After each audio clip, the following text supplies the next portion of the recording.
Bueno, muy buenos días. Son las Buenos 10. días, ¿cómo amanece? Muy bien, pasado por agua. Sí, señor, mucho frío. No, es solamente frío. El agua que cayó aquí en Suba llovió toda la noche, pero toda la noche. No sé ustedes, donde ustedes viven, si les llovió o no, pero aquí sí llovió toda la noche. Bueno, son las 8 de la mañana del día viernes 22 de abril. Día viernes 22 de abril. Viernes. Bueno. Ok. Entonces, comencemos este paseo. Ya son las 10 en punto. Bueno, muy buenos días a todos. Aquí veo la sombra de don Marco Ardila como hombre siempre juicioso. Uno lo Sí, ve, señor, como siempre, gracias. ahí lo ve uno calladito, pero solamente se ve la sombra de él nomás. Y al fondo, una Hay ventana. hay ultraluz, doctor. Otro de los que están siempre juiciosos y siempre aparece es don Henry Boto Jiménez. Buenos días, don Doctor, muy Henry. buen día. ¿Cómo amanecimos? Muy bien, doctor. ¿Usted qué tal? Bien, pasado Buenos por días, agua. doctor. Muy buenos días, doctor Chalá. ¿Chalá o Chala? Sí, señor, doctor Chalá. Aunque Jaumer. mejor Haumer. Dígame, doctor Haumer. No, el doctor Chalá. Bueno, bien. Miremos hoy un capítulo muy interesante porque uno en la vida de litigante tiene que acudir a las medidas cautelares. Ese es nuestro tema. Medidas cautelares. ¿Qué son las medidas cautelares? Con ellas tenemos que ver siempre los que litigamos, tenemos que ver con las medidas cautelares. Las medidas cautelares son actos jurisdiccionales dirigidos a asegurar el cumplimiento de una obligación o de un deber de origen jurisdiccional, legal o convencional. Te repito, las medidas cautelares son actos jurisdiccionales dirigidos a asegurar el cumplimiento de una obligación. Entonces, si hay alguien que debe, entonces tenemos que obligarlo a que cumpla. Tienen un carácter accesorio las medidas cautelares porque no pueden subsistir si no hay una demanda, es decir, si no hay una pretensión,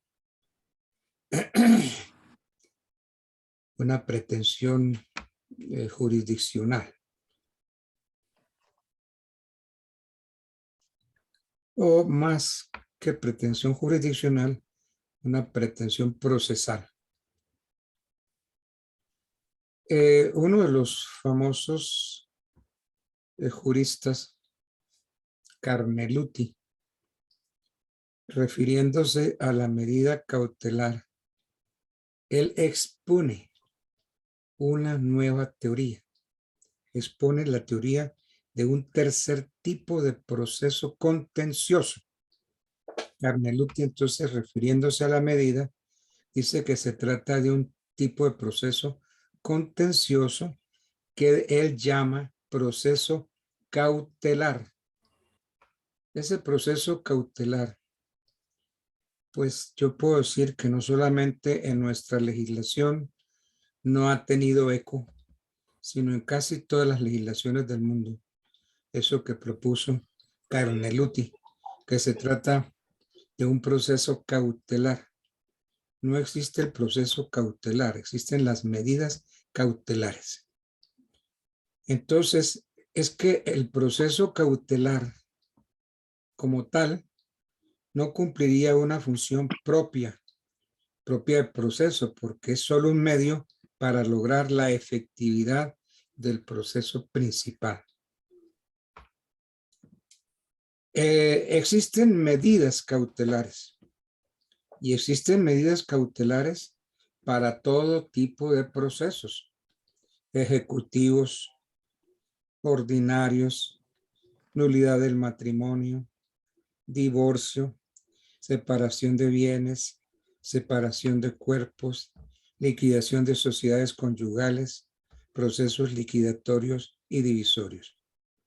Entonces, de acuerdo con la pretensión procesal planteada, así será la medida cautelar. Bueno, la medida cautelar tiene unas características. ¿Cuáles serían esas características de la medida cautelar? Primero, ya lo dijimos, pero repitámoslo. Es un acto jurisdiccional. ¿Por qué? Porque solo el juez que conoce del proceso, puede decretar las medidas cautelares. Es un acto jurisdiccional por cuanto solo el juez que conoce del proceso puede decretar la práctica de medidas cautelares con el objeto de asegurar la efectividad del proceso. Entonces es un acto jurisdiccional.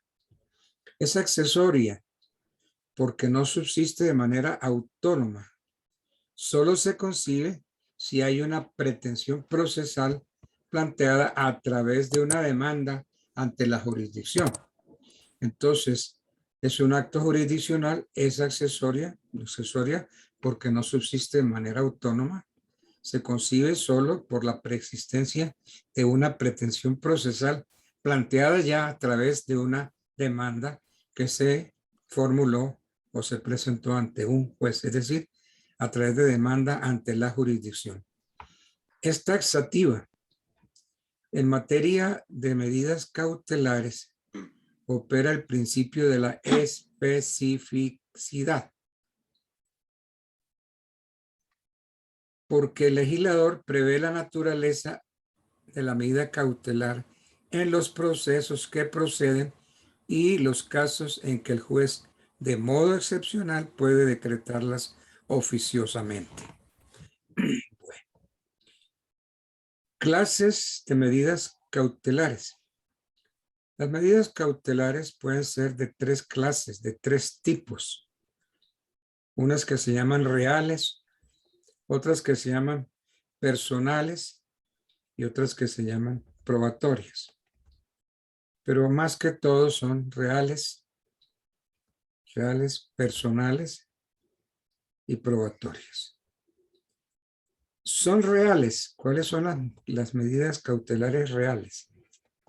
Las que tienen por objeto asegurar bienes, objeto del proceso. Es decir, en el proceso queremos evitar que el demandado sea insolvente, es decir, que venda los bienes y que no haya que embargarle. Entonces,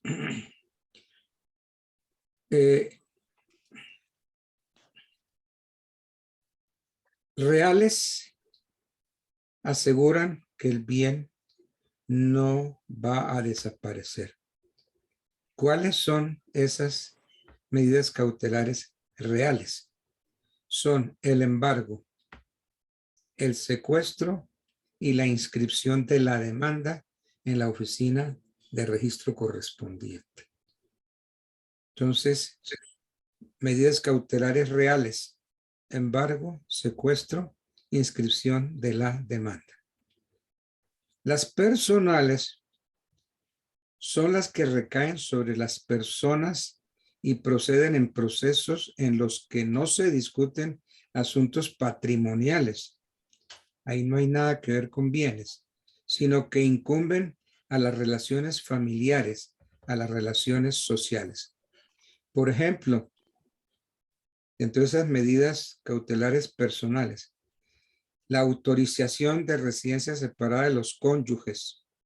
Esa es una medida cautelar personal, no tiene nada que ver con asuntos patrimoniales. La custodia de un menor,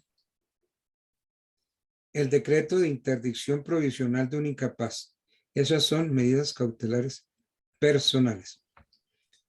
Bien, las medidas llamadas probatorias. Las medidas cautelares probatorias son las que tienen por objeto asegurar una prueba cuando la parte interesada considera prudente hacer esa prueba en forma anticipada para que obre o no en un proceso posterior. Y entonces esto se hace a través de una petición de pruebas anticipadas que uno le hace a un juez. Uno se dirige a un juez, generalmente el juez civil del circuito. Entonces uno le dice, señor juez, necesito practicar unas medidas cautelares, pero en forma anticipada, porque yo no sé si las vaya a necesitar o no en un proceso posterior. Entonces se le hace una solicitud de pruebas anticipadas. Bien, entonces dijimos que las medidas cautelares son reales porque tienen objeto asegurar que los bienes no desaparezcan, que el demandado no se insolvente.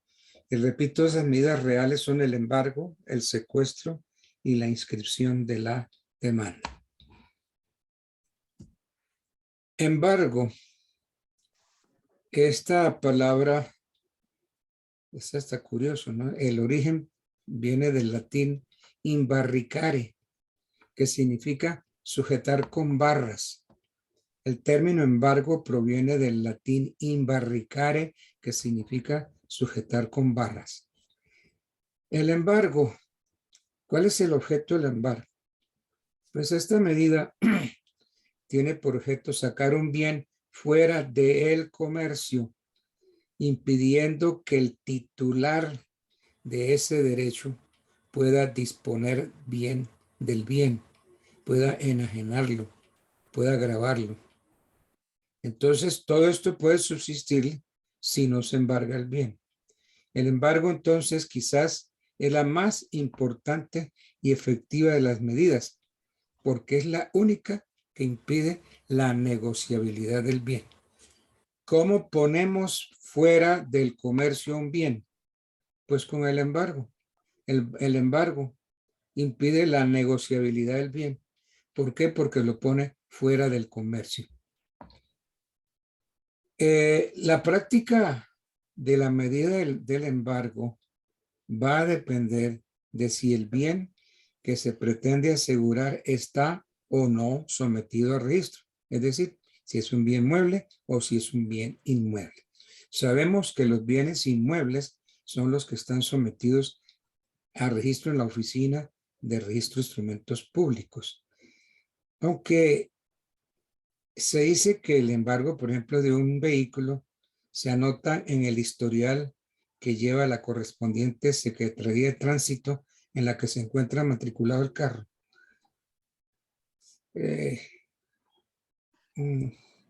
Esos embargos simplemente en la práctica embargan el vehículo y ya quedó por cuenta del proceso en que va. Entonces, si está sometido a registro, el embargo se perfecciona con la sola inscripción de la orden del juez en la oficina que lleva el correspondiente registro. La Oficina de Registro de Instrumentos Públicos, hagamos ahí una acotación. La Oficina de Registro de Instrumentos Públicos sirve de medio de tradición y publicidad. Sirve de medio de tradición y publicidad a los actos que están regulados por la ley 1579 del año 2012. El registro de la propiedad inmueble es un servicio público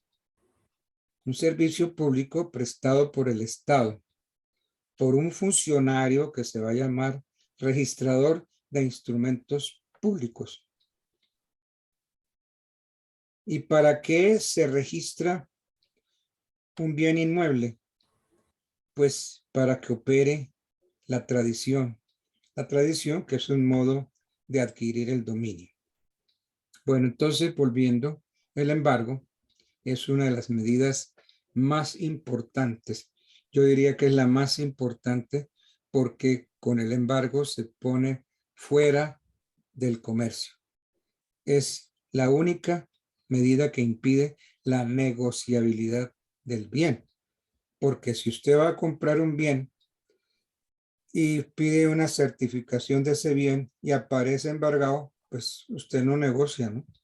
Usted no hace ni negocio. ¿Por qué? Porque ese bien ya está fuera del comercio.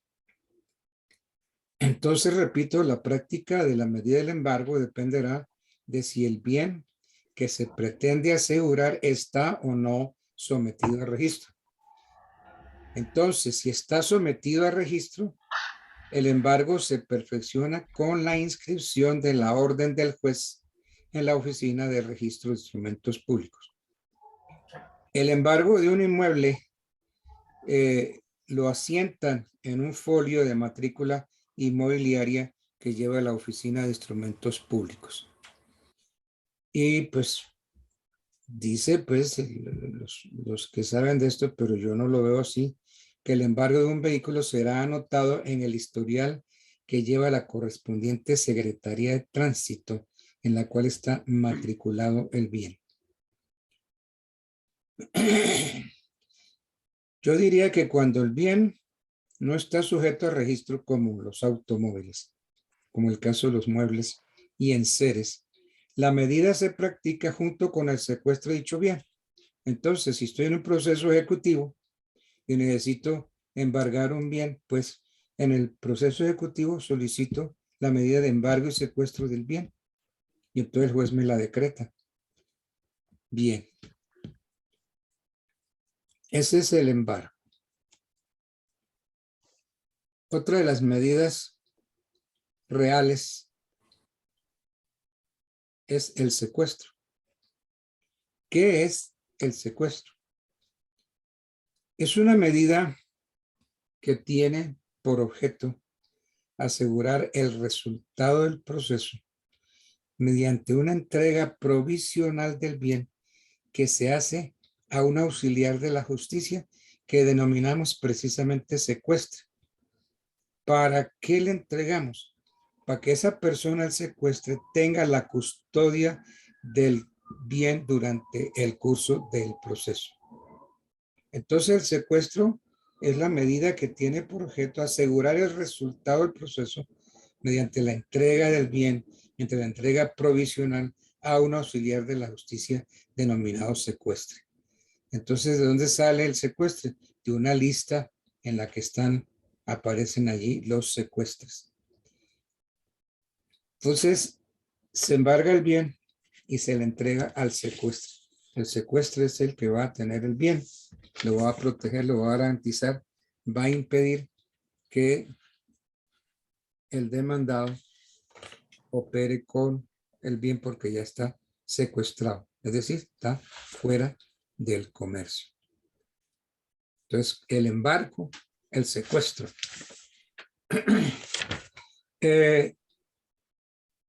Como medida cautelar, el secuestro presenta o puede presentar distintas facetas y objetivos. Es autónoma la medida en el sentido de que puede ser solicitada, decretada y practicada sin necesidad de la preexistencia del embargo, como ocurre en los procesos ordinarios en los que en determinados casos procede únicamente el secuestro de un bien objeto del proceso. Es autónoma. En otras ocasiones será una medida complementaria de la del embargo, persiguiendo asegurar la entrega de un bien, como ocurre, por ejemplo, en el proceso ejecutivo con título hipotecario. Entonces, perfeccionado el embargo con la inscripción de la medida en el registro correspondiente, se procede al secuestro del inmueble con el objeto de garantizar la entrega del bien por parte del secuestre al rematante del mismo. Puede ser una medida perfeccionadora cuando es el medio para lograr la efectividad del embargo, como cuando el legislador establece que el embargo de bienes muebles se consume a través del secuestro. Bien, la otra medida que dijimos fue la inscripción de la demanda. La inscripción de la demanda no tiene por objeto limitar la negociabilidad de un bien ni sacarlo fuera del comercio, aunque en la práctica así es como opera. Pero toca decir lo que los tratadistas enseñan, que la inscripción de la demanda no tiene por objeto limitar la negociabilidad de un bien ni sacarlo del comercio. ¿Qué dicen los tratadistas? La medida busca darle publicidad al hecho de que el bien es objeto litigioso, buscando asegurar que cualquier tercero que adquiera un derecho real sobre ese bien se atenga a los efectos de la sentencia que se dicte en el proceso donde se ordenó la medida de secuestro. Entonces uno escribe la demanda ¿para qué? Para que el que esté interesado en un proceso y encuentra registrada una demanda, pues se abstiene de negociarlo.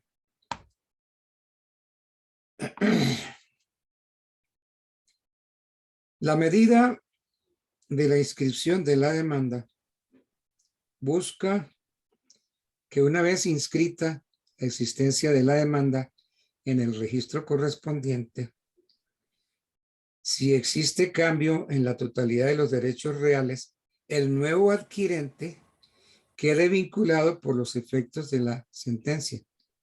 ¿Por qué? Y aquí viene una presunción de derecho. Se presume de derecho que si realizó negocios respecto del bien después de inscrita la demanda, conocía muy bien de la existencia del proceso y en consecuencia aceptó las consecuencias que se podrían o se pueden derivar del proceso. No obstante, la indicación que hemos venido haciendo de que las medidas más importantes y comunes son el embargo, el secuestro y la inscripción de la demanda, existen otras que son tratadas en cada normatividad especial. A pesar de esas medidas, hay otras que diferentes pues al embargo, el secuestro y la inscripción, otras que pueden traerse dentro de un proceso y que son tratadas como una normatividad especial. Por ejemplo, la caución. La caución. Miremos a ver, voy a traer el Código Civil.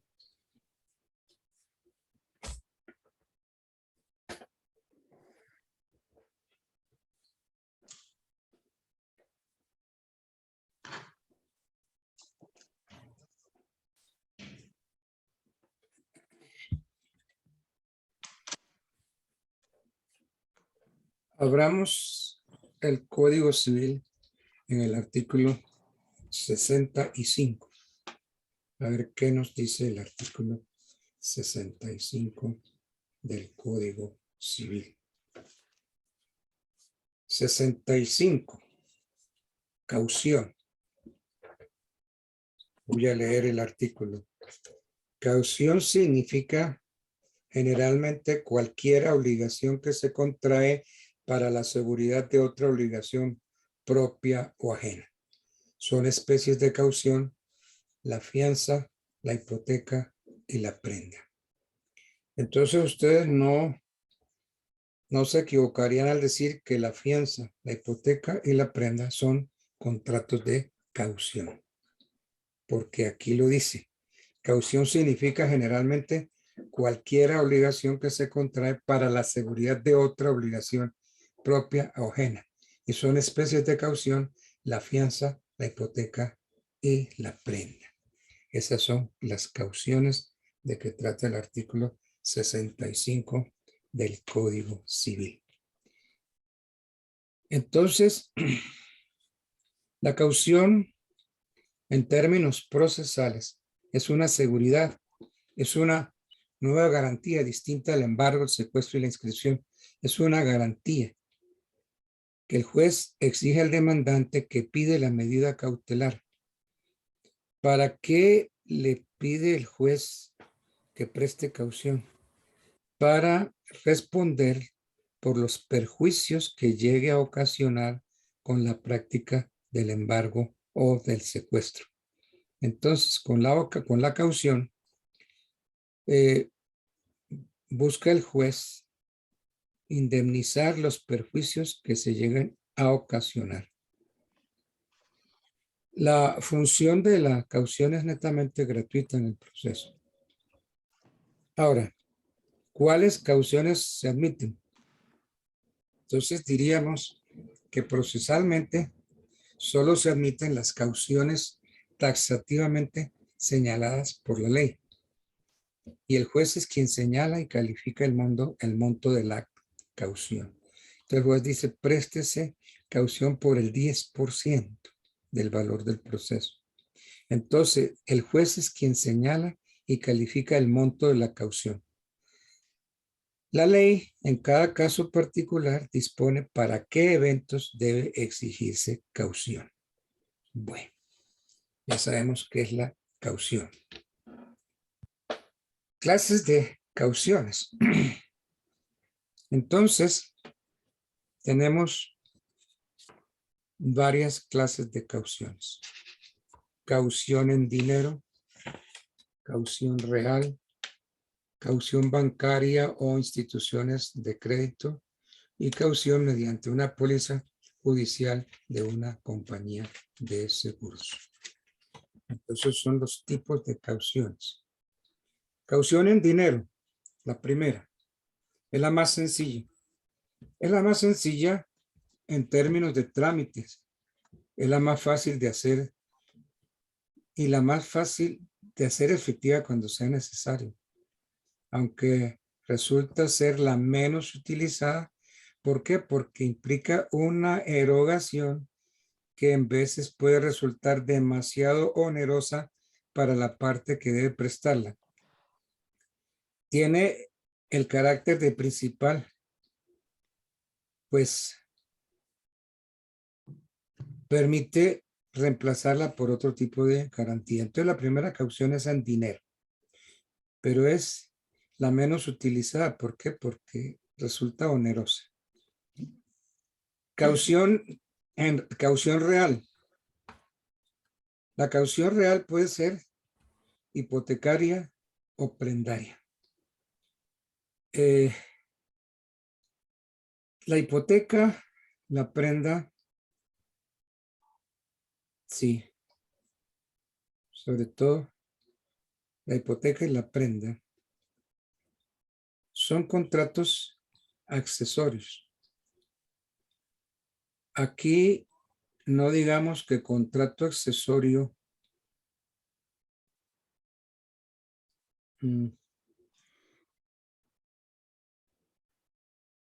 a ver, es que algunos entienden por contrato accesorio.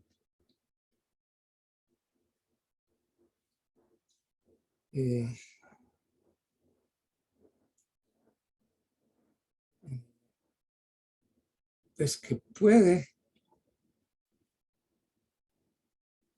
puede y que sigue la suerte de lo principal. Así entienden muchos que es contrato accesorio. Dicen algunos que contrato accesorio, o entienden que contrato accesorio es el que sigue la suerte de lo principal. No, eso hay que corregir esa tesis. Contrato accesorio no es el que sigue la suerte de lo principal. Contrato accesorio es el que garantiza el cumplimiento de la obligación principal. Entonces, una hipoteca, una prenda, garantiza el cumplimiento de la obligación principal. Ahora, en desarrollo de eso, pues sí sigue la suerte de lo principal. Que si lo principal es declarado nulo, pues lo accesorio también se ha declarado nulo. Pero contrato accesorio no es el que sigue la suerte de lo principal. Contrato accesorio es el que garantiza el cumplimiento de la obligación principal. La hipoteca. Si un bien está garantizado con hipoteca, si ese préstamo no se paga, entonces se ejecuta la hipoteca. Entonces, la hipoteca es un contrato accesorio porque garantiza el cumplimiento de la obligación principal. Bueno, la caución dijimos que puede ser hipotecaria o prendaria. y consiste en garantizar mediante hipoteca o prenda el pago de los perjuicios que se puedan generar con la medida cautelar. Entonces la caución se constituye a órdenes del juzgado, la caución, pero es de muy escasa utilización por ser costosa y por los trámites que la preceden. La caución hipotecaria, una caución hipotecaria o prendaria. Resulta costosa, claro que sí. Hay otras cauciones, por ejemplo, la caución bancaria o de instituciones de crédito. Esta es una garantía que se constituye para responder hasta por una determinada cantidad de dinero. Se constituye para responder por los posibles perjuicios. Se trata de una operación mercantil de carácter solidario que compromete tanto a la entidad que garantiza la suma de la caución como al demandante que la solicita. Esa caución es poco frecuente por la restricción de los bancos para dar estas garantías por su alto costo y por las contragarantías que exigen a sus clientes. Entonces, una caución bancaria de una institución de crédito es bastante difícil. Sí, como es una operación solidaria que compromete al banco como al demandante, pues los bancos no son amigos de prestar cauciones bancarias. Se las prestan a unos clientes muy especializados o especiales, clientes que tienen negocios grandes con los bancos y los bancos por excepción prestan.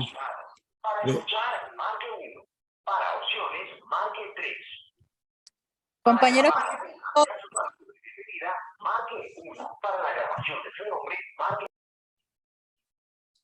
Bueno, caución mediante póliza judicial de compañía de seguros.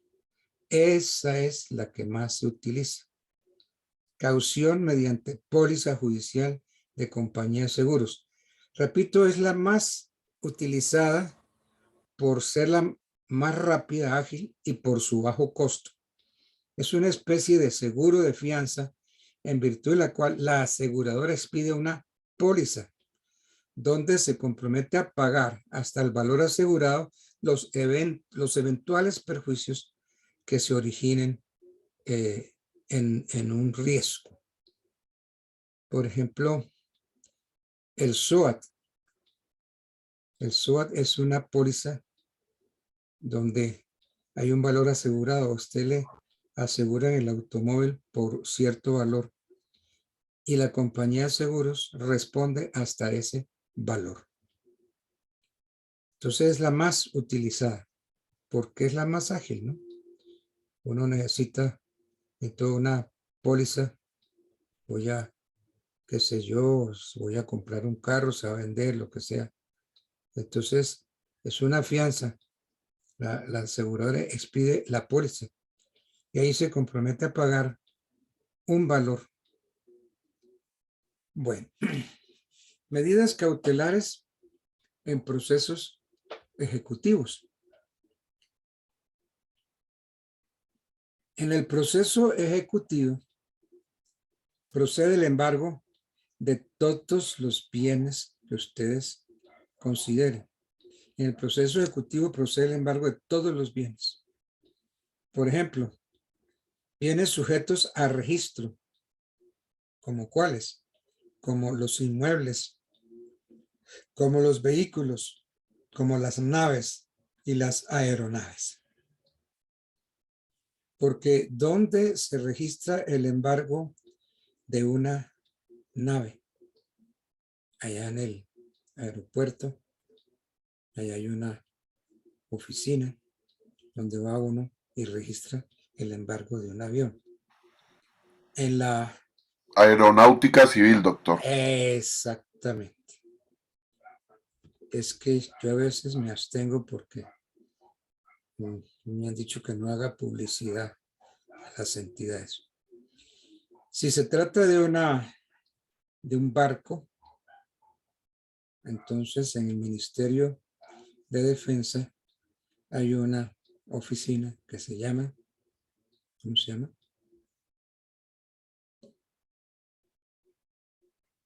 Dirección General Marítima y Portuaria. Ahí se registra el bien de una nave. ¿Qué otras medidas en proceso, como otras medidas cautelares en procesos ejecutivos? Derechos sobre cosechas o mejoras, es decir, los derechos litigiosos que sobrevengan de una cosecha o de una mejora. Bienes muebles, acciones de sociedades anónimas, cuotas sociales, bonos, títulos, valores, dividendos, utilidades, intereses, beneficios. Todo eso entra entre la medida cautelar. Títulos, valores. ¿Ustedes ya vieron títulos, valores? ¿Me quiere decir alguien si ya vieron títulos, valores? Sí, doctor, ya lo vimos el módulo pasado. Ah, perfecto. Entonces la letra, el cheque, el pagaré, son títulos, valores. ¿Qué otros bienes se pueden embargar aparte de los títulos, valores?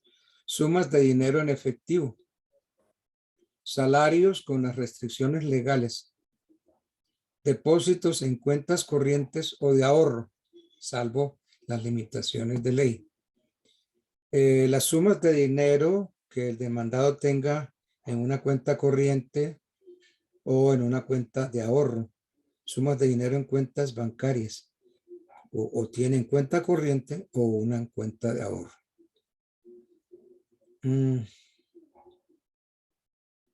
Entonces, para que pueda decretarse el embargo o secuestro de bienes antes de la ejecutoria del mandamiento de pago, el ejecutante debe prestar caución en dinero, caución bancaria o de una compañía de seguros. Generalmente, el juez señala el 10% del valor actual de la ejecución. ¿Para qué?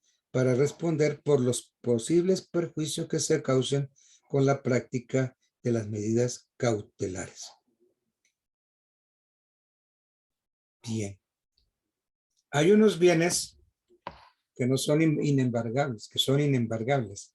Bienes inembargables. ¿Como cuáles, doctor? Como la cama. La cama que usted usa, no la pueden embargar. No obstante, hablemos de los bienes inembargables.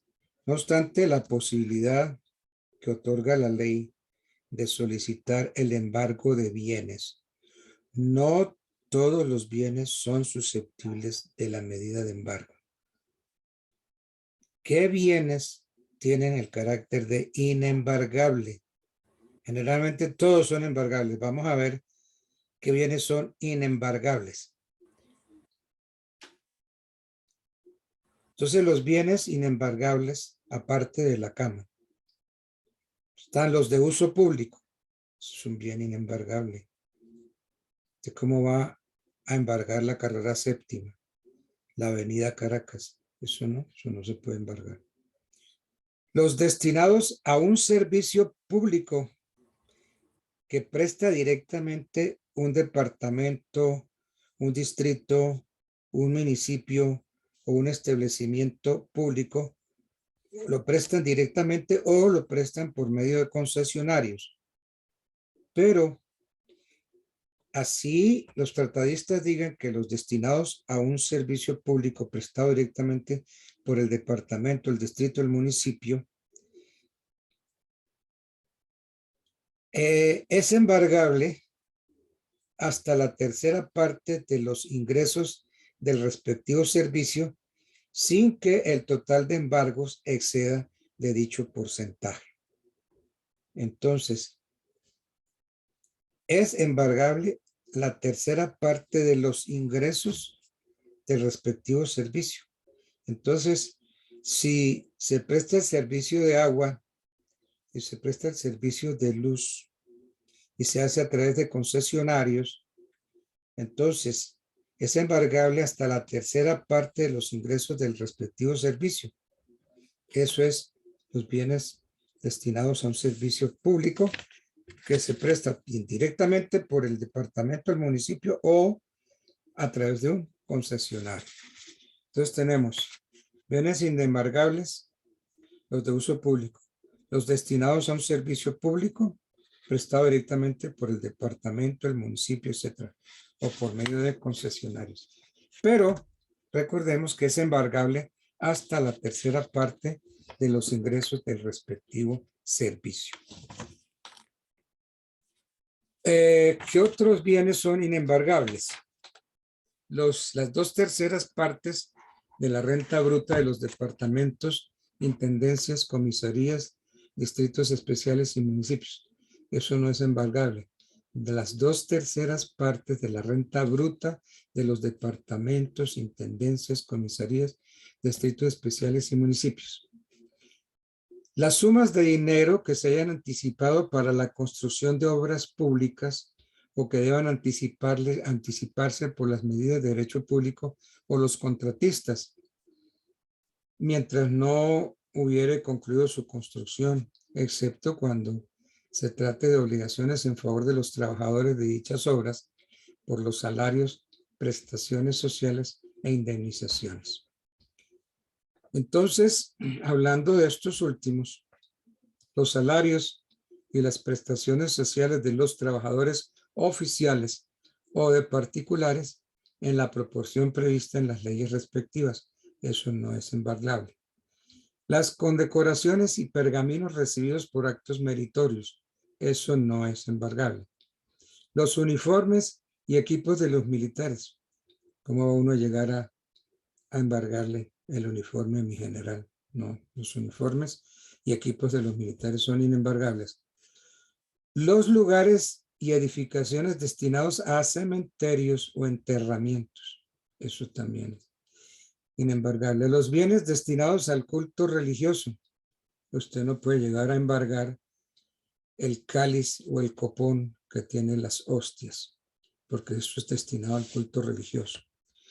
Los utensilios de cocina y los muebles de alcoba que existan en la casa de habitación de las personas contra quien se decretó el secuestro. Entonces yo no puedo llegar a embargar los utensilios de cocina, la cama, los muebles que existan en la casa de habitación de la persona contra quien se decretó el secuestro. Tampoco puedo llegar a embargar la ropa de la familia. Pero yo no puedo llegar a embargarle los vestidos que tenga la señora, los zapatos. ¿Por qué? Porque esos son bienes propios, esa es ropa de familia. Y entonces el juez es el que considera si eso es indispensable o no. Hombre, que va a embargar los zapatos de la señora, pues hombre, eso es indispensable para la señora. Que le va a embargar todos los vestidos de fiesta, también eso es indispensable. Que le va a embargar los zapatos y las sandalias a la señora. El juez considera que eso es indispensable. Eso es ropa de familia. Todo eso es ropa de familia. Y el juez debe considerar que todo eso se necesita, todo eso lo necesita la señora para subsistir. ¿Qué otras cosas son inembargables? Los utensilios, enseres e instrumentos necesarios para el trabajo individual de la persona contra quien se decretó el secuestro. Todo esto, pues, a juicio del juez. Los artículos alimenticios y el combustible para el sostenimiento de la persona contra quien se decretó el secuestro y de su familia durante un mes a criterio del juez. Entonces, los artículos alimenticios, el combustible para el sostenimiento de la persona con quien se decretó el secuestro y durante un mes, eso es inembargable. Los objetos que se poseen fiduciariamente son inembargables. Los derechos personalísimos, esos derechos personalísimos que son personalísimos e intransferibles, como cuáles, como los de uso y habitación. No obstante esta enumeración que hemos anotado, existen otros bienes que tienen el carácter de inembargables. ¿Qué otros bienes tienen el carácter de inembargables? Miren, el salario mínimo legal o convencional, de acuerdo con el artículo 3º de la Ley 11 de 1984 y el artículo 4º de la misma ley estableció que el excedente del salario mínimo mensual solo es embargable en una quinta parte. Que la gente dice, embarguémosle el salario. No, no. Esos son inembargables. El excedente es embargable en una quinta parte. Aquí debemos tener presente que excepcionalmente el salario mínimo es embargable hasta en un 50% cuando la ejecución es en favor de cooperativas legalmente autorizadas o para cubrir pensiones alimenticias que se deban de conformidad con el artículo 411 y siguientes del Código Civil. Las prestaciones sociales, cualquiera que sea su cuantía, salvo cuando se trate de créditos de cooperativas legalmente autorizadas y las provenientes de las pensiones alimenticias. En este caso es embarcable hasta por el 50%. Los depósitos en cuentas de ahorro de los bancos y corporaciones de ahorro y vivienda hasta los topes que se señalen cada año por disposición del decreto 564 de 1996. Las pensiones, salvo que se trate de embargos por pensiones alimenticias o créditos a favor de cooperativas, de acuerdo con el artículo 93 del decreto 1295 del 94 y numeral quinto del artículo 134 de la ley 100 de 1993. Bueno, miremos las medidas cautelares en procesos ordinarios. El proceso ordinario, a diferencia del proceso ejecutivo, es un proceso de conocimiento. El proceso ordinario, a diferencia del proceso ejecutivo, es un proceso de conocimiento que tiene por objeto declarar la certeza o no de un derecho, constituir, modificar o extinguir relaciones jurídicas entre las partes. El derecho reclamado no es cierto hasta tanto el juez competente no se pronuncie sobre él mediante sentencia. Entonces, las medidas cautelares que proceden en este tipo de procesos, los procesos ordinarios, tienen un carácter menos impactante que en el proceso ejecutivo, en el que no existe duda sobre el derecho que se invoca. En procesos ordinarios, que tiene por objeto declarar la certeza o no de un derecho, constituir, modificar o extinguir relaciones jurídicas. Eso se hace a través de un proceso ordinario. Y se permite el decreto de medidas cautelares en los procesos ordinarios y eventos expresamente señalados, limitándolos a la inscripción de la demanda y secuestro de bienes. Las medidas cautelares en procesos de nulidad y divorcio de matrimonio civil, de separación de bienes y liquidación de sociedades conyugales. Medidas cautelares en procesos de nulidad. Entonces, esos son también bienes inembargables. Bueno. Hay inscripción de demanda en otros procesos. El Código de Procedimiento Civil ordena al juez que de manera oficiosa ordene la medida cautelar de inscripción de la demanda.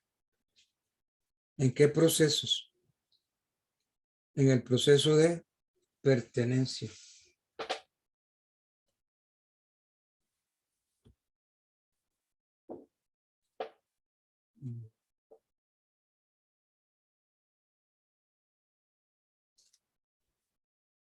Inscripción de demanda en otros procesos.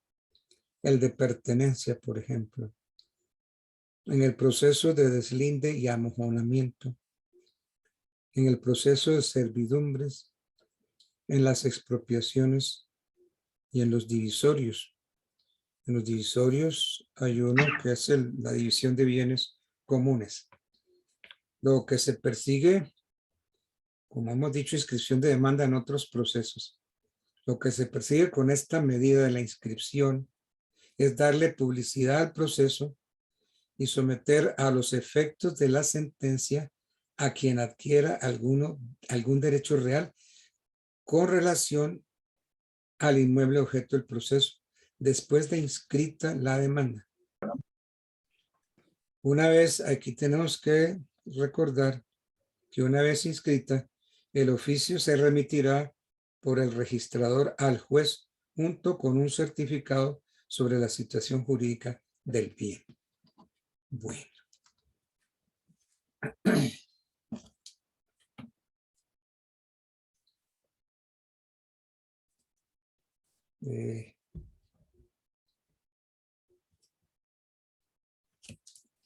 Hay un tema que yo quería tratar.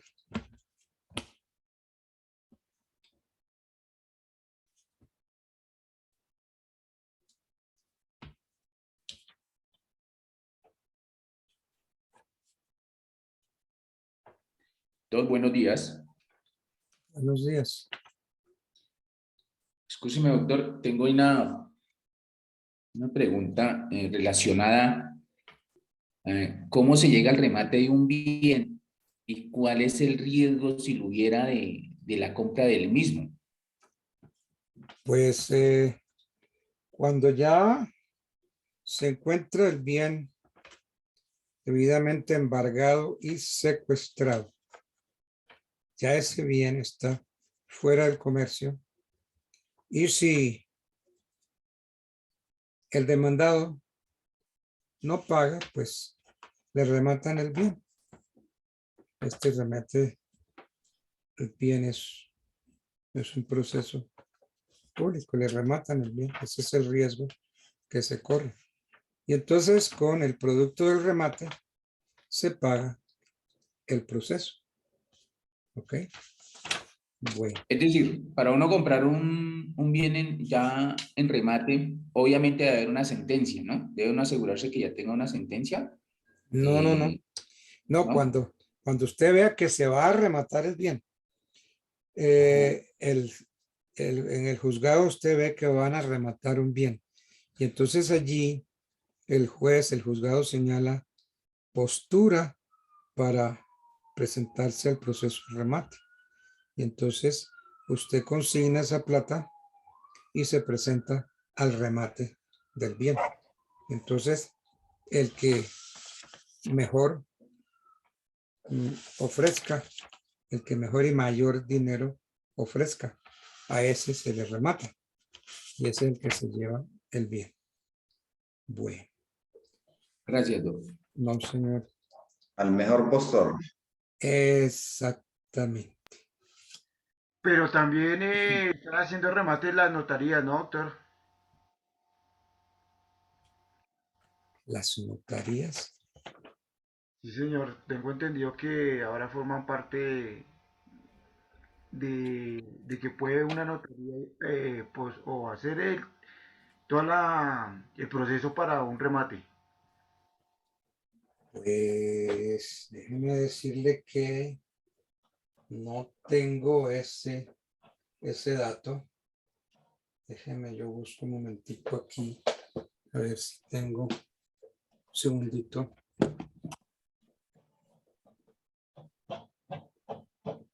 Compañeros, cordial saludo. Y ahí no hay el riesgo de que pronto el demandado tenga algún recurso que regrese la acción del remate y usted como comprador quede en el aire?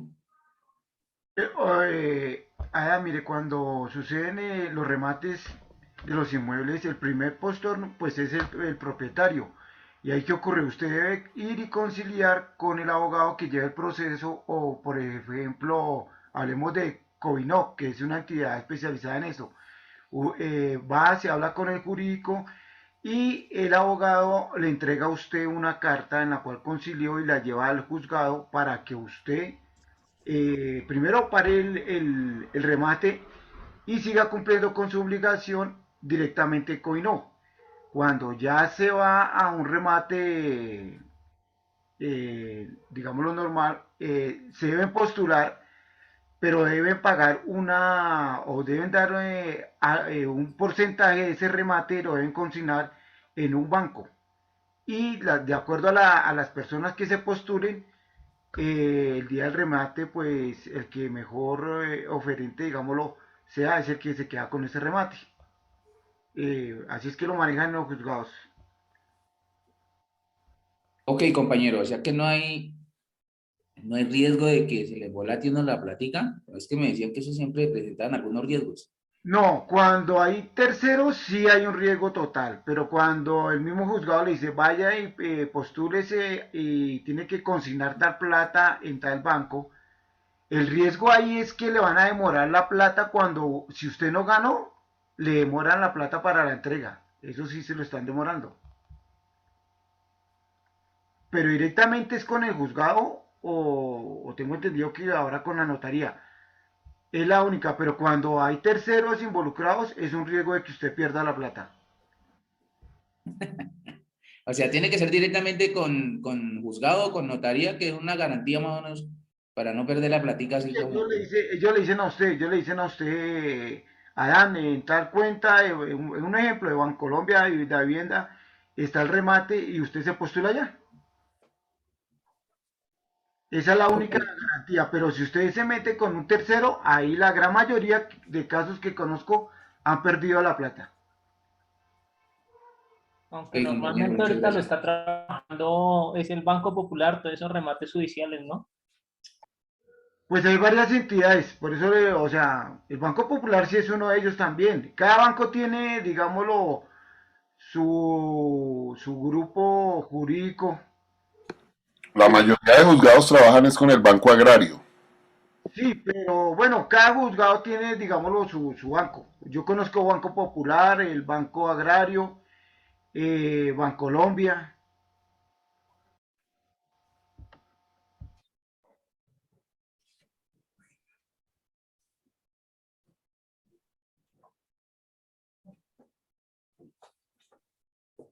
Don Diego, ¿y usted que es el experto en eso, qué conocimientos tienes con respecto a lo de las notarías actualmente? ¿Tienen, manejan o no manejan esa situación?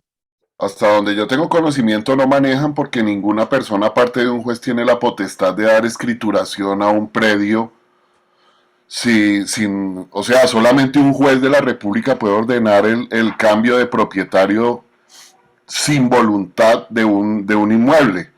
El notario simplemente da fe de todos los papeles que se hace, pero no tengo conocimiento. Es posible que ahora, como las notarías trabajan con el BUR, que haya ventanillas de registro o que notariado y registro le informe sobre algunos remates que pueden hacer, pero bajo sentencia judicial nadie más puede cambiar la titularidad de un predio. Bueno, a ver, ¿qué puedo yo decir del remate? Es que al haber desaparecido ese código de procedimiento civil, nos perjudicó a todos porque este Código General del Proceso no llena las expectativas.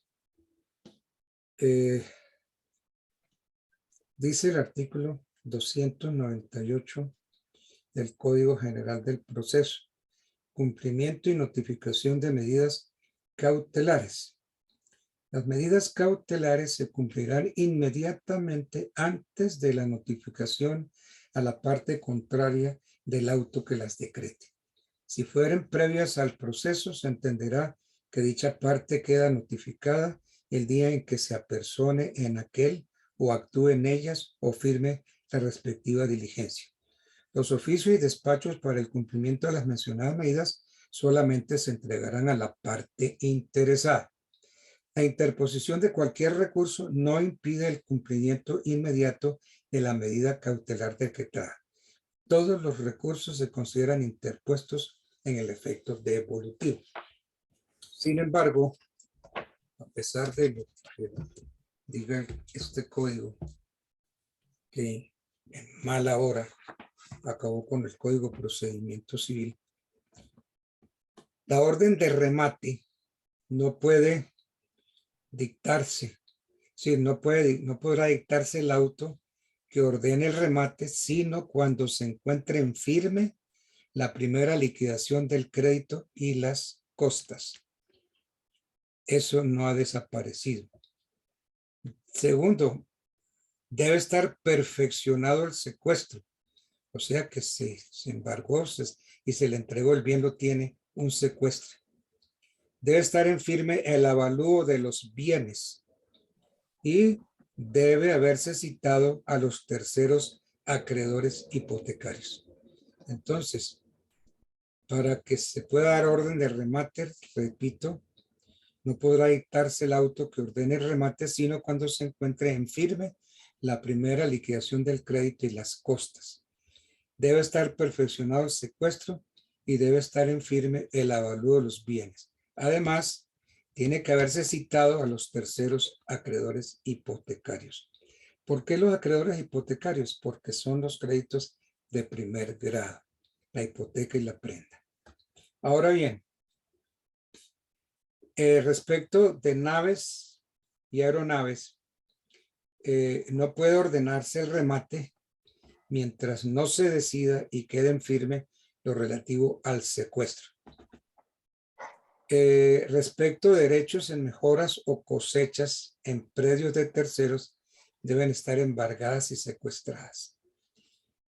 En lo tocante a mejoras o derechos plantados en terrenos baldíos, deben estar embargados y en firme el secuestro.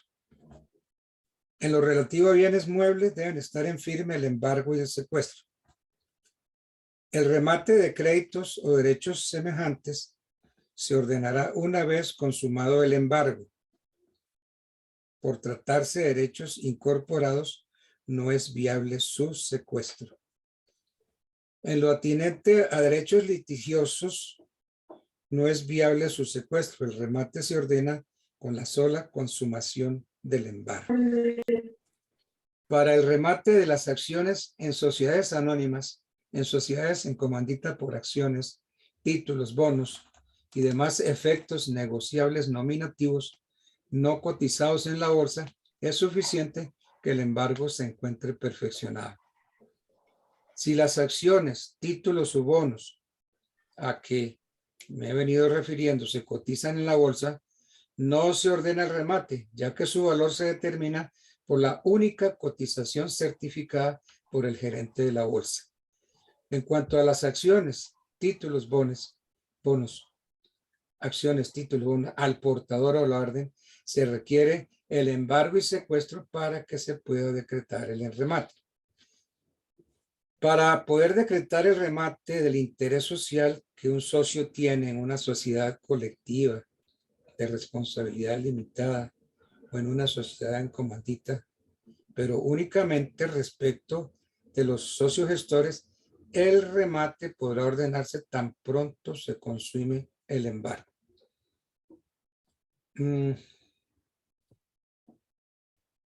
La petición de remate. Muy bien.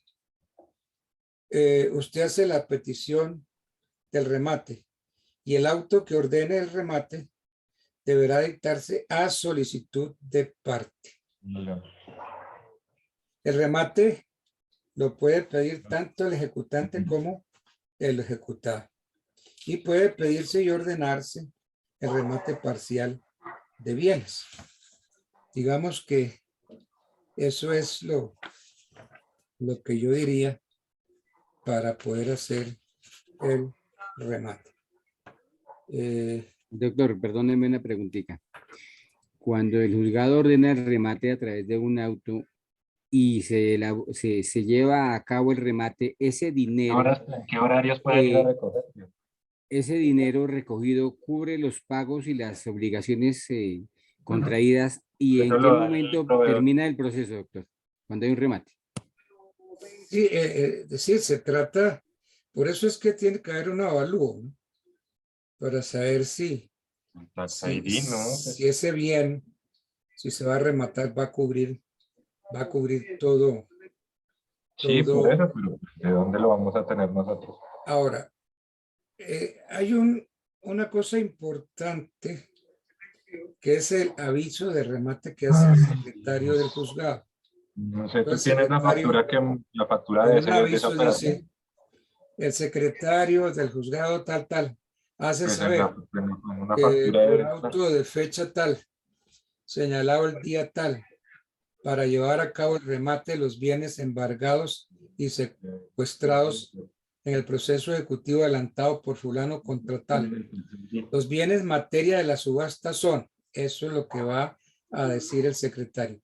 Entonces, los inmuebles los identifica por su nomenclatura, situación, linderos y demás circunstancias que los den a conocer con precisión. Y para los muebles indica su clase, especie, calidad y cantidad. Y dice el secretario, estos bienes fueron evaluados en la suma de tanto. Y viene y dice, será postura admisible la que cubra el tanto por ciento, generalmente el 10%. Será postura admisible la que cubra el 10% del avalúo previa consignación del porcentaje legal del tanto por ciento. Y la licitación principiará a la hora de las 2 de la tarde y no se cerrará sino después de transcurridas 2 horas por lo menos. Eso es un aviso de remate que hace el secretario de todo juzgado. Además de el aviso, tiene que haber una constancia de fijación y debe obrar en el expediente. En la fecha que se dio para el cumplimiento al ordenamiento previsto. Entonces, el secretario dice que se fijó aviso de remate en un lugar público de la Secretaría por el término legal a la hora de las 8 a.m. Entonces dice desde las 8 hasta las 4 p.m. Pues es que la factura y el horario está hasta las 5, ¿no? Entonces desde las 8 hasta las 4, hasta las 5. Entonces, y deja una constancia secretarial que se entregaron copias del aviso de remate para ser publicadas en un periódico de amplia circulación. Y entonces, generalmente, los periódicos de alta circulación son El Tiempo y El Espectador, porque es que antes se hacían en la República, pero es que la República no lo lee nadie. Entonces, un periódico de alta circulación que acepte el juez es El Tiempo y El Espectador. También El Siglo lo acepta, pero la República no. Perdón, Tiene que haber doctor una Joan Sebastián, el constancia, micrófono. tiene que haber una constancia de desfijación del aviso de remate. Entonces el secretario dice, certifico que el anterior aviso permaneció fijado en un lugar público de la Secretaría por el término legal y se desfija en la fecha hoy a la hora de las 4 o 5 de la tarde.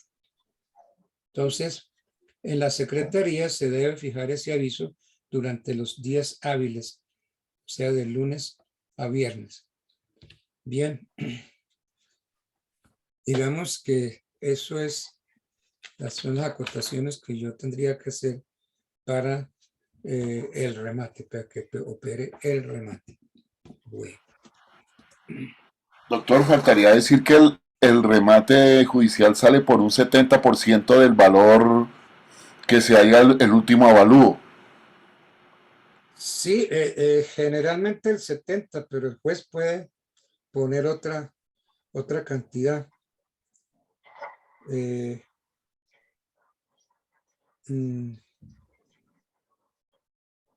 Pues sí. Es que debe estar en firme el avalúo de los bienes. Entonces, una vez perfeccionado, se puede dictar el auto que ordena el remate. Es que no puede dictarse el auto que ordena el remate, sino cuando se encuentre en firme la primera liquidación del crédito y las costas. Y debe estar en firme el avalúo de los bienes. Bueno. Doctor, la preguntita con respecto al remate. Cuando el remate no se realiza porque no hay oferentes en la primera fecha, hay 2 fechas más, ¿cierto? ¿Y cómo se tasan esos precios en las siguientes fechas, doctor? Bueno, a ver, si no se pudo hacer el remate, el demandante tiene ahí una opción. Entonces el demandante puede pedir que se le adjudique el bien hasta por el valor del crédito. Y entonces esa solicitud prima sobre cualquier otra solicitud que haya. Porque es que la idea del remate es para garantizarle al acreedor el pago de la deuda. Entonces el acreedor dice, señor juez, un momentico, yo no quiero más remates. Yo acepto el bien por el valor de la deuda. Y entonces se le entrega por dación en pago. Entonces se recibe el bien y ahí terminó el proceso. ¿Ok? Porque es que mucha gente corre y se le olvida que el acreedor tiene esa perlita, ese as en la manga. Señor juez, no, nada de remate. Yo acepto el bien hasta por el valor del crédito. Y listo. Y para el juez es mejor, porque el juez no tiene que hacer el remate. Entonces viene y dice dación en pago. Entonces es lo que se llama dación en pago. Se da el bien en lugar de la deuda. Y ahí terminó el proceso. ¿Ok? Bueno. Sin tener en cuenta ni considerar el valor, digamos, del porcentaje que hablaba el compañero Monroy del 70%. Sí, pero ya eso ya es de los resortes del demandante. El demandante verá, como hay un avalúo, entonces el demandante sabe cuánto vale el bien. Y entonces pide que se le entregue dación en pago del bien. Y el juez tiene que preferir y le hace dación en pago. Y entre otras lo prefiere. ¿Por qué? Porque ahí termina el proceso. El juez se quita el dolor de cabeza del remate. Entonces, dación en pago. Y ahí terminó el proceso. Bueno. Vamos a ver, yo por acá tenía... Doctor, ver, discúlpeme. Tema, señor. De notarías de Colombia con respecto a los remates en las notarías. No tengo, es que... No, yo lo tengo, si lo puedo leer. Ah, bueno, perfecto. El procedimiento de remate inmueble en notaría. Los remates son de una manera muy interesante y dinámica para adquirir bien o inmueble a un costo por debajo del comúnmente operado en el mercado. Para poder ser partícipe de este tipo de compra, debe informarse bien de cómo funciona. El primer paso debe ser familiarizarse con el inmueble que desea comprar por remate, ir a verlo, visitarlo, enterarse de qué deudas tiene, qué procesos jurídicos, legales y hay contra el propietario del mismo, cuánto puede llegar a ser las deudas de administración. Uno de los beneficios más grandes que tienen los remates en notaría es la agilidad con que estos pueden llegar a realizar, mientras que en un juzgado puede convertirse en un trámite de demora de meses. En una notaría en unas cuantas semanas se puede llegar a realizar y culminar el proceso. El procedimiento comienza por la publicación en un aviso en un periódico de alta circulación, como también en como también un aviso de remate en una radiodifusora o emisora de la misma ciudad de donde se encuentre. Sí, donde se encuentre el bien. Pongámosle Bogotá, sí. Correcto. Estos avisos publican la información general del inmueble. Simultáneamente se debe obtener los certificados de libertad y tradición del inmueble por parte del demandante.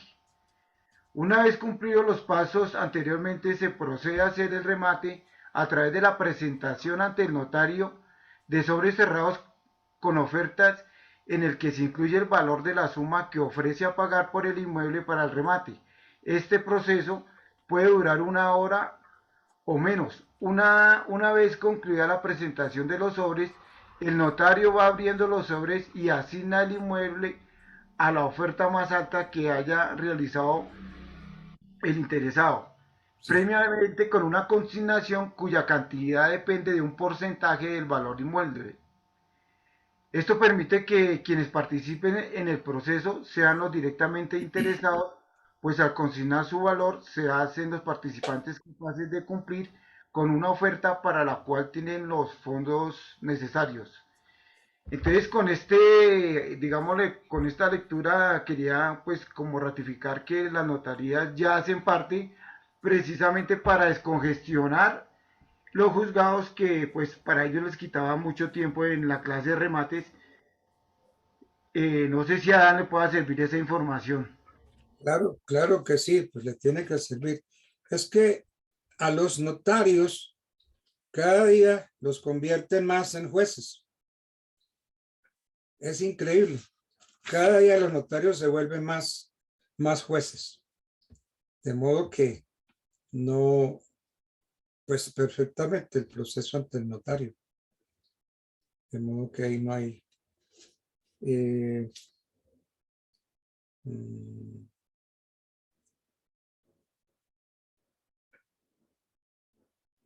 a ver, procesos.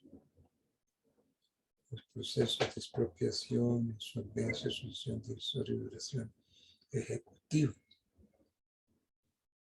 moral y por suspensión. Sí. Sí, entonces los notarios cada vez son más jueces. ¿No están viendo ustedes eso, que los notarios los están volviendo jueces y ya hacen menos el oficio de notarios por dedicarse a la labor de juez que le están poniendo? Bueno, bien.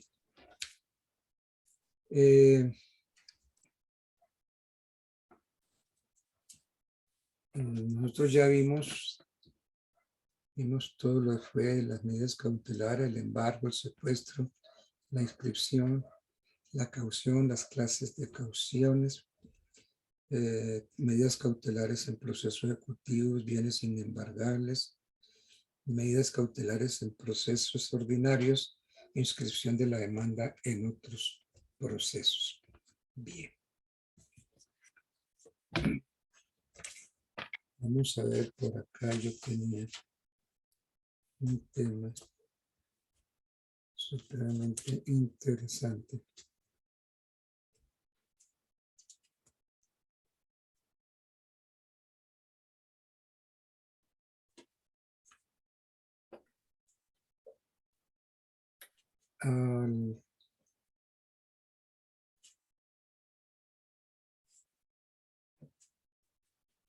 Esto de la norma procesal civil en el tiempo.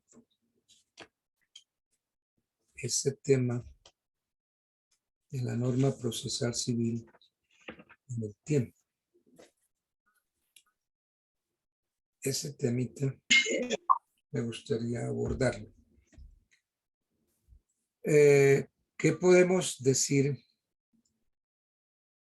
El artículo 2 de la ley 794 del año 2002 establece la forma como deben observarse las normas procesales. Entonces tenemos que recordar que las normas procesales son de derecho público y orden público y por consiguiente de obligatorio cumplimiento. Y en ningún caso podrán ser derogadas, modificadas, sustituidas por los funcionarios o los particulares. Entonces, la norma procesal civil es de derecho público y de orden público. Al ser de derecho público y orden público, estamos diciendo que las normas son de obligatorio cumplimiento. Y en ningún caso se pueden derogar, modificar, sustituir ni por los funcionarios ni por los particulares. Dentro de las normas de derecho procesal, conviene distinguir las que tienen por objeto estructurar la organización jurisdiccional y las que señalan los procedimientos o trámites del proceso. Las normas de organización jurisdiccional son las que estructuran el aparato jurisdiccional del Estado, indicando el juez competente para conocer de cada pretensión y la conducta que debe observar con el fin de garantizar su rol de director del proceso. Y entonces estas normas regulan los siguientes tópicos: los jueces, los poderes y sus deberes, pero también sus responsabilidades, su competencia y sus inhabilidades. Las normas procedimentales, de otra parte, que son, acuérdense ustedes, las que establecen las formalidades y formas que debe observarse de acuerdo con cada trámite o proceso en particular. Estas normas regulan los siguientes aspectos. Regulan los medios de prueba, la regulación de recursos, las notificaciones, los términos y los trámites de los distintos procesos. Dentro de las normas de organización jurisdiccional, el Código de Procedimiento, sigo diciendo que en mala hora sacaron ese código. Ese código dispone que corresponde a la jurisdicción civil todo asunto que no esté atribuido por la ley a otras jurisdicciones. Entonces, eso lo encontramos en el artículo 6º de la ley 794 del año 2003, que establece que los asuntos que no tengan asignado un juez especial conocerá el juez civil del circuito. Esto garantiza, pues, que siempre habrá un juez competente para conocer de una determinada pretensión. Y el código también dispuso que se deben ventilar y decidir en proceso ordinario todo asunto contencioso que no esté sometido a un trámite especial, lo que garantiza que siempre habrá un trámite procesal para toda pretensión.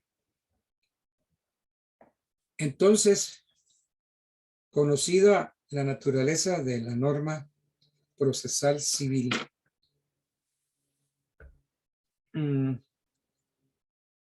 nos haríamos unas preguntas. ¿Cuándo se aplica la ley procesal civil? ¿Dónde se aplica? ¿Y a quién o a quiénes se aplica? Entonces, en otras palabras, lo que se debe establecer son los ámbitos de su aplicación desde tres aspectos, desde tres perspectivas diferentes. ¿Cuáles son? La norma procesal civil en el tiempo, la norma procesal civil en el espacio y la norma procesal civil en relación con las personas. Entonces, a la pregunta, ¿cuándo se aplica la ley procesal? ¿Dónde se aplica? ¿Y a quién o a quiénes se aplica? Entonces, hay que tener en cuenta estas tres opciones, tres perspectivas.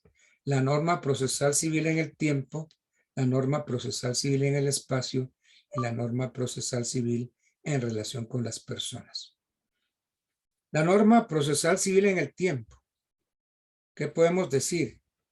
Que las leyes se dictan para que rijan hacia el futuro. En este sentido, habla el artículo 40 de la ley 153 de 1887.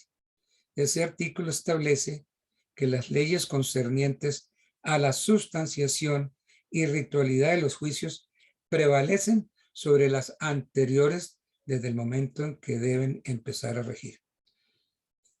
Entonces, la vigencia de una ley dura hasta el momento en que se presente cualquier causa que le reste vida jurídica.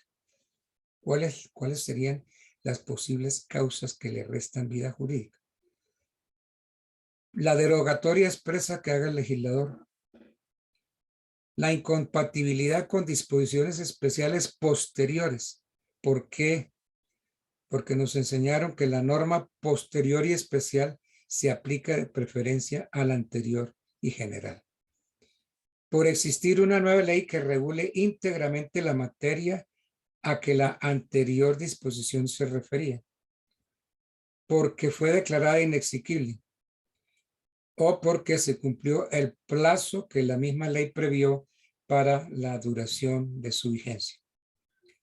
Ahora, como excepciones a la regla de la vigencia, tenemos dos fenómenos, la retroactividad y la ultraactividad. Ustedes vieron ya todo eso en la teoría general en el comienzo, ¿cierto? Pues si la vieron la recuerdo y si no, pues la aprendemos. Doctor, Como sería excepción, bueno repasarle. si la vieron, la vamos a repasar, claro que sí. A ustedes les sirve y a mí también me sirve mucho recordar todo esto. Como excepciones a la regla general de la vigencia de las normas en el tiempo, surgen los fenómenos de la retroactividad y la ultraactividad. La retroactividad, ustedes saben que las leyes se profieren para el futuro. Entonces la retroactividad hace relación a que una norma se pueda aplicar a hechos anteriores al momento en que entró en vigencia. O sea, produce efectos. Hace relación a que una norma se pueda aplicar a hechos anteriores al momento en que entró en vigencia. Sin embargo, recordemos este principio de oro. La norma procesal civil jamás podrá ser retroactiva. La norma procesal civil jamás podrá ser retroactiva.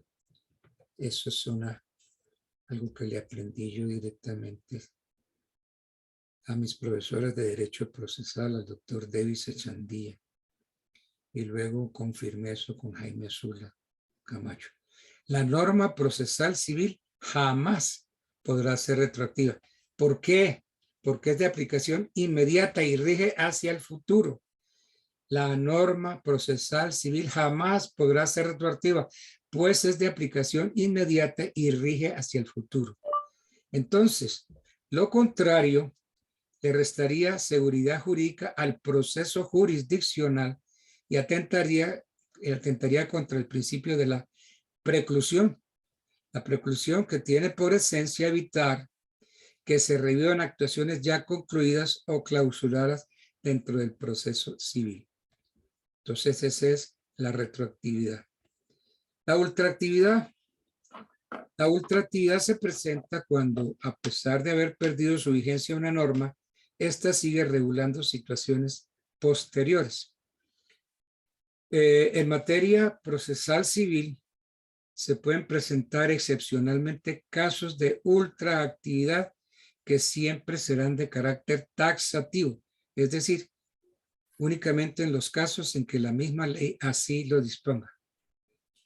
El Código de Procedimiento Civil estableció algo que se llamó vigencia. El código dice, el presente código entrará en vigencia el 1 de julio de 1971. En los procesos iniciados antes, los recursos interpuestos, la práctica de las pruebas decretadas, los términos que hubieran comenzado a correr, los incidentes en curso y las notificaciones que se estén surtiendo, se regirán por las leyes vigentes cuando se interpuso el recurso, se decretaron las pruebas o cuando empezó a correr el término o se promovió el incidente o principió a surtirse la notificación.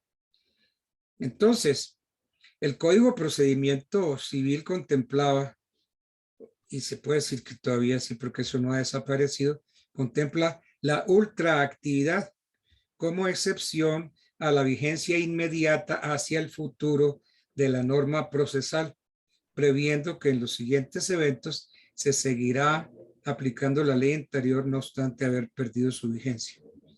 ¿Cuáles son los siguientes eventos? Los términos que hubieran empezado a correr. Si en el curso del proceso está corriendo un término, en el momento en que entra en vigencia una nueva norma procesal que contempla un término mayor o menor del que establecía la norma anterior, se rige esta última hasta no se produzca el vencimiento, porque la ley posterior se prefiere a la anterior. Por ejemplo, si se notifica el auto emisorio de una demanda al demandado, a quien se le ha dado traslado para contestar la demanda por 20 días, por establecerlo así la ley para el proceso ordinario de mayor cuantía, ocurre que durante el intervalo entre la notificación y el vencimiento del término entra en vigencia una nueva ley que reduce el plazo a 10 días, se seguirá rigiendo la ley anterior. Esto es, el término será de 20 días, situación que tiene su aplicación en la seguridad jurídica y en el derecho de contradicción, pues concedido un término no puede variarse así como así. Bien, entonces los términos que hubieran empezado a correr no se cambian, no se pueden variar. Las actuaciones y diligencias que ya estuvieran iniciadas. Si alguna de las diligencias que voy a mencionar más adelante se hubieran iniciado bajo la vigencia de una norma, toda la actuación correspondiente se tramitará conforme a la norma que perdió vigencia. Y estas actuaciones y diligencias hacen relación a los recursos interpuestos, a la práctica de pruebas decretadas, a los incidentes en curso y a las notificaciones que se estén surtiendo. De modo que las actuaciones y diligencias que ya estuvieran iniciadas, los recursos, la práctica de pruebas decretadas, los incidentes, las notificaciones que se estén surtiendo. Entonces, es la norma procesal civil en el espacio, en el tiempo. En el tiempo. Ahora, la norma procesal civil en el espacio. Si la ley procesal se aplica dentro del territorio nacional, y entonces, territorio nacional, ¿cuáles son los límites que establece la Constitución? Perdónenme, busco la Constitución un momentico.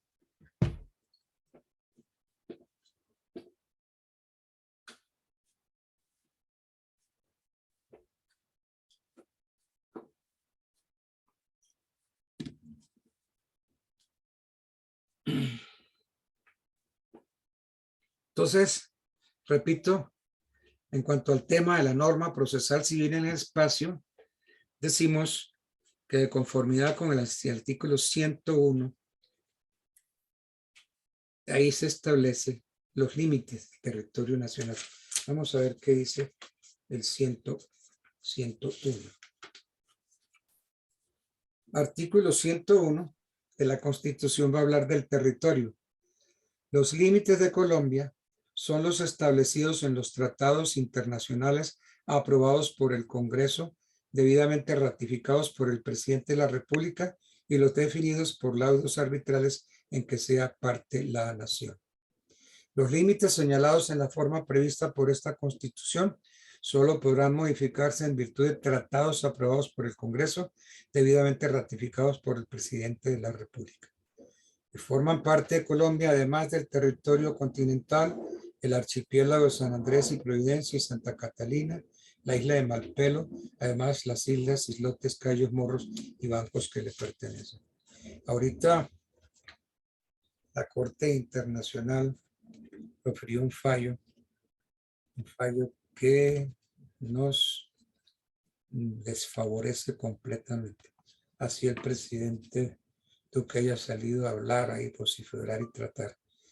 Es que desde que yo estaba ejerciendo mi profesión, Colombia le dio poder a un profesional que de derecho internacional no sabe un carajo, no sabe nada.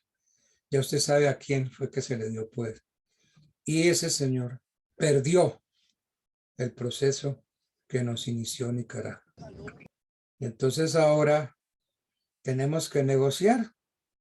Entonces toca ahora pedirle, arrodillarnos, decirle, oiga, permítanos a nuestros raizales pescar en sus aguas territoriales. ¿Por qué? Porque ese fallo fue totalmente adverso a Colombia. Eso ha sido noticia todos estos días. Anoche yo estaba viendo. Y ahí aparece el presidente Duque tratando como de minimizar el asunto. Pero el fallo fue totalmente favorable a Nicaragua. Hoy se le reconoció en ese fallo los límites territoriales a Nicaragua a raíz de que la Corte dijo cuál es el mar territorial de Nicaragua. Y entonces ya el mar territorial nuestro ya disminuyó por completo.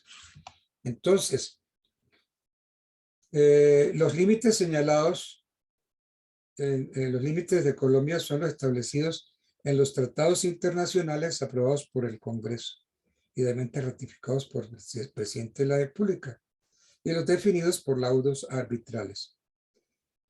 Los límites señalados en la forma prevista por esta Constitución solo podrán modificarse en virtud de tratados aprobados por el Congreso debidamente ratificados por el presidente de la República.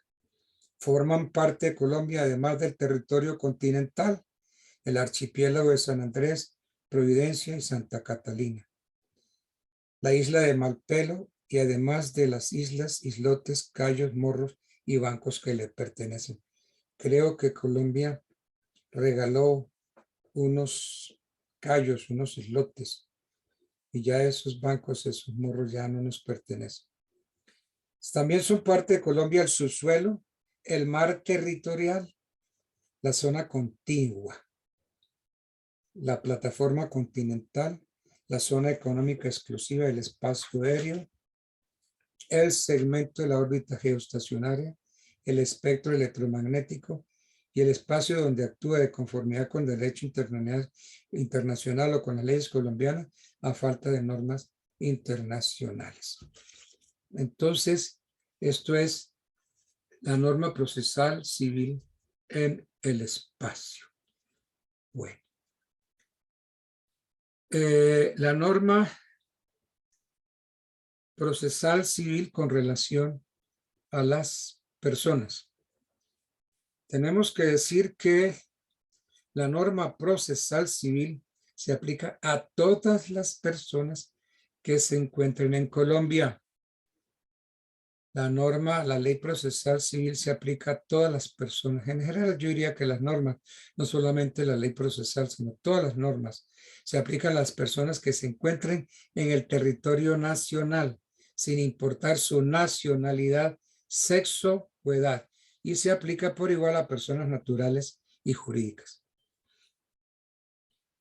Entonces, miremos sobre eso, que el Código Civil tiene una norma muy expresa.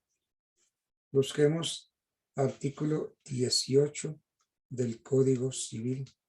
A ver qué nos dice el artículo 18 del Código Civil. Artículo 18. La ley es obligatoria tanto a los nacionales como a los extranjeros residentes en Colombia.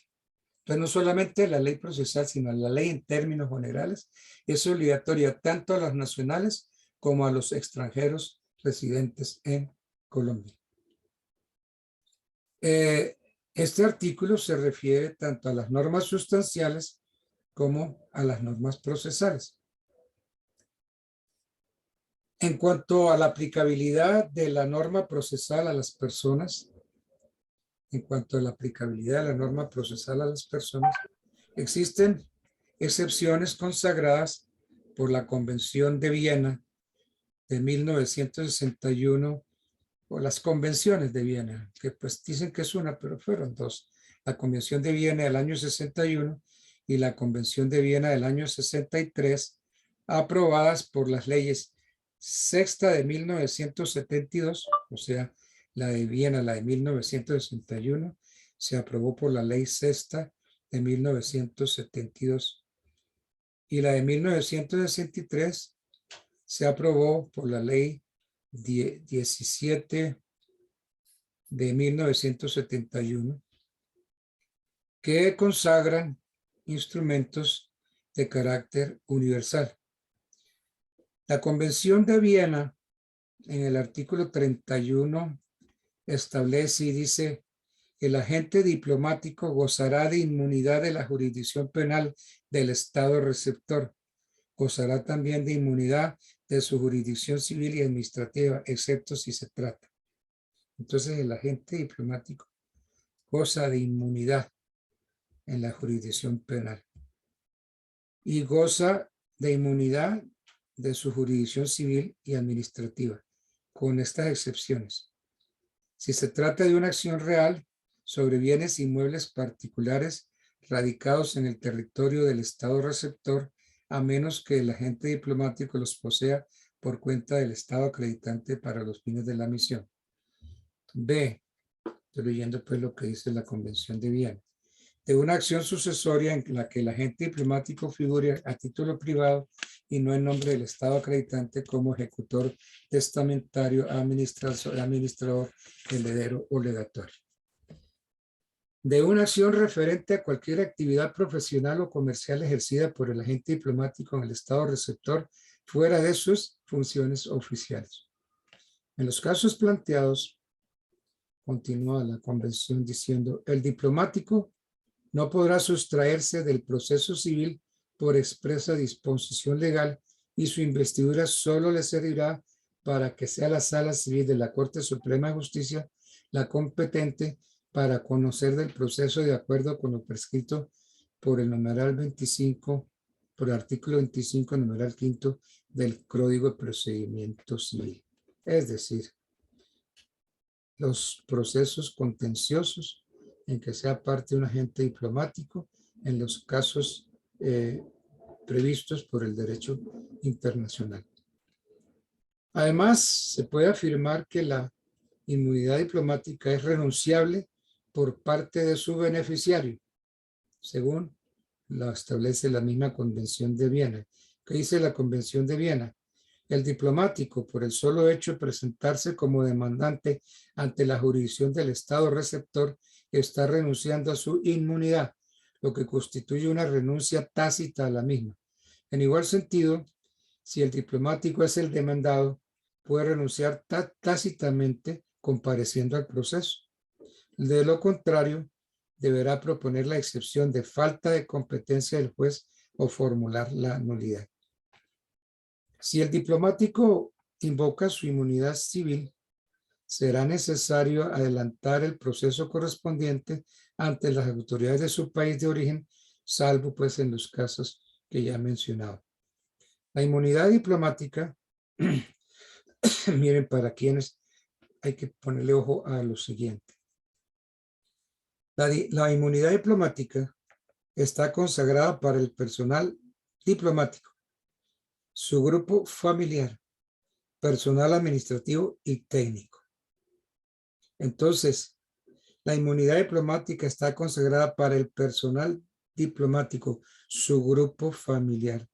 En el grupo familiar entra el chofer, entra la cocinera, entra la barrendera, etcétera, etcétera. Entonces, todas esas personas tienen inmunidad diplomática. Los cónsules, ojo con esto, por su parte no son considerados como diplomáticos. Oígase bien, los cónsules no son considerados como diplomáticos, de acuerdo con lo preferido por la Corte Suprema de Justicia en agosto 4 de 1997, por lo cual su tratamiento es el común. Entonces, los cónsules no son considerados como diplomáticos. Óigase bien, los cónsules. Entonces, los únicos diplomáticos son los embajadores. ¿Por qué? Porque eso lo aclaró la Corte mediante auto de 4 de agosto de 1997. Entonces yo me llevo una sorpresa porque para mí el cónsul era un funcionario, un diplomático. Los cónsules. Pero vea pues, estamos aprendiendo aquí algo. Los cónsules no son considerados como diplomáticos. Por Dios. Sería interesante conocer el auto proferido por la Corte Suprema de Justicia de agosto 4 de 1997 para ver por qué los cónsules no son considerados como diplomáticos. Entonces, los únicos diplomáticos son los embajadores. Los cónsules no. Entonces, no son considerados como diplomáticos. Si alguno encuentra, esto es un auto proferido por la Corte Suprema de Justicia el 4 de agosto de 1997. Yo a ver si busco ese dato porque es supremamente interesante. ¿Por qué los cónsules no son diplomáticos? Qué cosa tan increíble. Es que vamos a ver, yo voy a buscarme ese auto, porque no fue sentencia, sino auto de la Corte Suprema de Justicia de agosto 4 del 97. Entonces, si no son diplomáticos, entonces su tratamiento es el común. Bueno, faltan 10 para las 10. Y entonces parece que es como el tiempo estipulado previo acuerdo tácito entre ustedes y el profesor, de que el profesor trate de terminar la clase faltando 10 minutos, siempre y cuando la haya iniciado a tiempo. Yo dejo constancia de qué día y a qué horas empiezo clase. Doctor, una pregunta. Son las 8 en punto. Sí, señor. Doctor, es lo siguiente. Nosotros tenemos pendiente un trabajo se ha pensado inicialmente que era para exposición, que es el análisis de los libros. Quisiéramos saber, doctor, ese trabajo que es para el 40% de la nota. Sí. Si debemos presentárselo en físico, porque ya creo que el tiempo para exposición no vamos a tener porque somos 11 grupos y no alcanzamos a exponerlo. Entonces, no habría tiempo porque es que, a ver, hoy estamos a viernes, ¿cierto? Sí, ya queda la semana entrante, los 5 días apenas, doctor. Entonces, sí, tenemos que el 18 y el 19 son presenciales.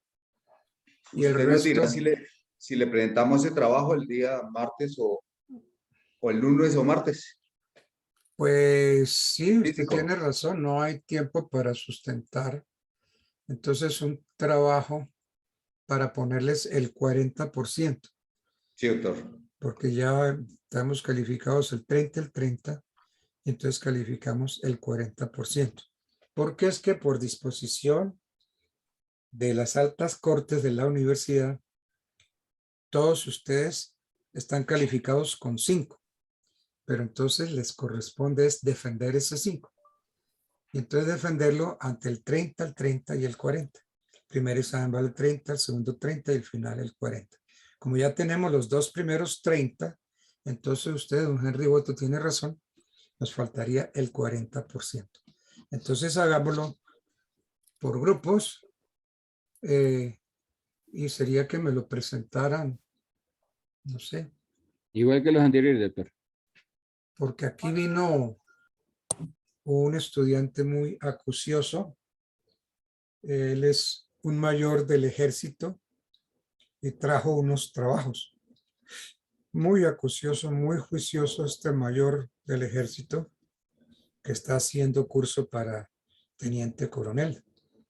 Para Creo ascenso. que él va a ascender por ahí en noviembre, asciende a teniente coronel. Ya es poderoso dentro del ejército.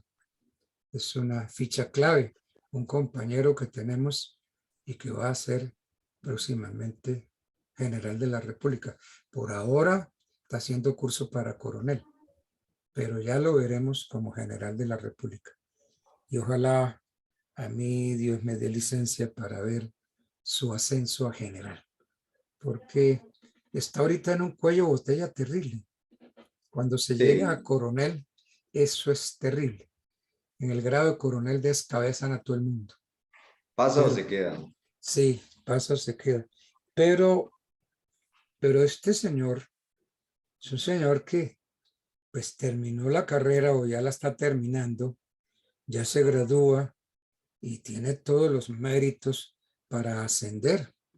De modo que a mí no me cabe la menor duda de que este señor apruebe el curso que ya está haciendo en la Escuela Superior de Guerra para ascender al grado de coronel. Y una vez que ya asciende al grado de coronel, también ya tiene un montón de requisitos para llegar a ser general de la República. Entonces, don Henry, sí, por favor, por escrito, porque tiempo para sustentar no hay. En cambio, doctor. yo sí. Pero el ¿Se lo problema llevamos es, el lunes o el martes, doctor? entonces, por favor, yo sí diría El que me ayuden, no el lunes. El lunes, ¿por qué? Porque es que yo ya Para que usted le tengo, alcance a calificar, doctor. sí, yo tengo muy poquitos días. Porque es que acuérdense que este paseo termina el 29 de abril, pero ya para el 29 de abril, que Esta es semana. viernes, ya tenemos que tener todo listo. Todos Sí, deben doctor. tener las notas definitivas. Entonces el día lunes le presentamos el trabajo, un representante se lo lleva, el día lunes se lo entregamos. Bueno, Como el sigue día siendo lunes, presencial, ¿no? Yo sí, Sí, doctor. doctor. yo voy Lunes al y Pero martes curso. teniendo en cuenta, discúlpeme que le interrumpa, doctor, las famosas directivas de la universidad y las famosas órdenes que dan, pues que sea como se está haciendo, doctor. Un representante va de cada grupo, lo presenta, se lo entregamos el día lunes, doctor. Bueno, sí, está bien. Entonces, la presencialidad yo la tenía entendida como obligatoria los días lunes y martes, pero parece que la presencialidad ya no es obligatoria para los días lunes y martes, es lo que estoy entendiendo, ¿no, Henry? Sí, doctor, eso es discrecional. Es las personas que a bien tengan querer ir, pueden ir y si unos quieren ir lunes y martes, no hay ningún problema. Entonces dejémoslo así, doctor. Día lunes le entregamos el trabajo en físico para ese 40% pendiente. Bueno, Por favor, sí. Entonces yo estaría ya en el salón 806, ¿es? ¿O no, no, 200? 306, 206. 206. Si Dios Es no dispone otra cosa, el notificados en el trabajo. 25, el 25 estaré yo allá a las 8 en punto para recibir Listo, esos trabajos. listo, Y doctor. entonces poder calificar el 40%. Y entonces ahí sí sabemos cuál es la nota definitiva. Bueno, señores, entonces llegó la hora del ácido. Ha sido un placer saludarlos. Que lo acaben de pasar lo más bonito posible. Un Gracias. abrazo, Igualmente, profe, muchas gracias. don Oscar Celedón, un abrazo que hoy no lo oí. Hoy estuvo muy callado. Lo mismo que don Arturo. Sí, doctor. Arturo Escuchándolo Mojica, que atentamente. siempre nos regala sus intervenciones. Don Arturo Mojica, ¿qué le pasó hoy que está? No, profesor, aquí estoy escuchándolo muy atentamente. Sí, muy juicioso usted. Muchas gracias por la clase de hoy. No, señor. A ustedes un placer. Que les vaya Gracias, bonito doctor. y si Dios quiere, mañana. No, El lunes. mañana es sábado. Si ven cómo me hacen de falta, yo ya consideraba que mañana nos íbamos a encontrar, pero no. Si ustedes no me quieren el día sábado, pues, ¿qué puedo hacer yo? No puedo hacer nada. Escapó del whisky, doctor. No, doctor, podemos ir a tomar tintico los sábados, doctor. Pues también, ¿no? Eso es cierto. Bueno, ok, que les vaya bonito. Chao, chao. Muy amable. Doctor.